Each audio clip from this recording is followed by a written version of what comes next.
আসসালামু আলাইকুম। সবাই কেমন আছেন? আশা করছি সবাই ভালো আছেন। মিনি কিচেনে আপনাদের জানাচ্ছি স্বাগতম। আজকে আমি আবারও নতুন একটা রেসিপি নিয়ে আপনাদের সামনে চলে আসলাম। আশা করছি আমার এই ভিডিওটা আপনাদের খুবই ভালো লাগবে। তো চলুন কথা না বাড়িয়ে আমরা মূল রেসিপিতে চলে যাই।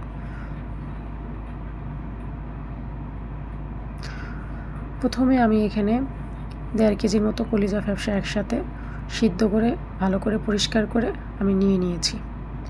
এখন আমি চুলায় একটা প্যান বসিয়ে দিব।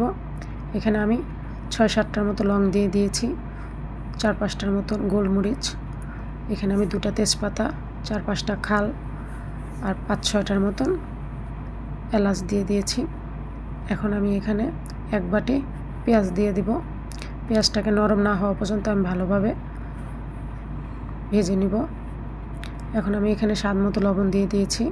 লবণটা দিলে পেঁয়াজটা তাড়াতাড়ি ভাজা হবে, তাই আমি লবণটাকে আগে দিয়ে দিয়েছি। এখন আমি এটাকে ভালোভাবে ভেজে নেব।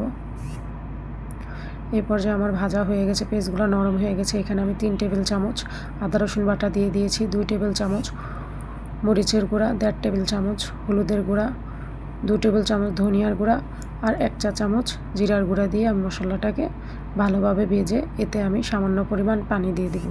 পানি দিয়ে এটাকে ভালোভাবে কষিয়ে নেব।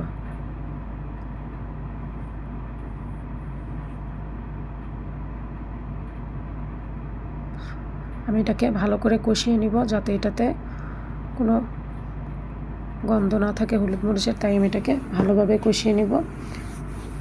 আমার কষানো এই পর্যায়ে হয়ে গেছে। এখন আমি এখানে ধুয়ে রাখা সেই কলিজাগুলোকে আমি এখানে দিয়ে দিয়েছি। এখন আমি এটাকে ভালো করে উল্টিয়ে পাল্টিয়ে মশলার সাথে কলিজাগুলোকে ভালো করে মিশিয়ে নিচ্ছি যাতে নিচে না লেগে যায়। এখন আমার কষানো হয়ে গেছে, মিশানো হয়ে গেছে। এখন আমি এটাকে ভালোভাবে ঢেকে দিব। আমি 10 মিনিট পর আবারও চলে এসেছি। আমি এটাকে ভালোভাবে উল্টিয়ে পাল্টিয়ে নেড়ে নিব যেন নিচে না লেগে যায়, তাই আমি এটাকে বারবার নেড়ে নিচ্ছি। আমার কলিজাগুলো আগের থেকেই সিদ্ধ করা ছিল, তাই আমি কষিয়ে নেওয়ার পরে আমি বেশি এটাকে রান্না করব না। এটাকে বেশি রান্না করলে এটা শক্ত হয়ে যাবে, কলিজাগুলো বেশি সিদ্ধ হলে শক্ত হয়ে যায় পরে, তাই আমি এটাকে বেশি কুক করব না।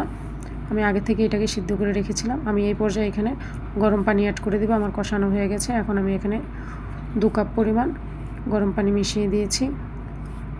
এরই মধ্যে আমি এখানে 3-4টা কাঁচামরিচ দিয়ে দিয়েছি। এখন আমি এখানে গরম মশলা দিয়ে দিলাম। আমার রান্না প্রায় হয়ে গেছে।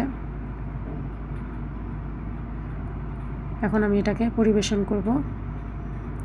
আমার রান্নাটা কতটা লোভনীয় হয়েছে আপনারা দেখেই বুঝতে পারছেন। এখন আমি বেড়ে দেখাচ্ছি আপনাদের।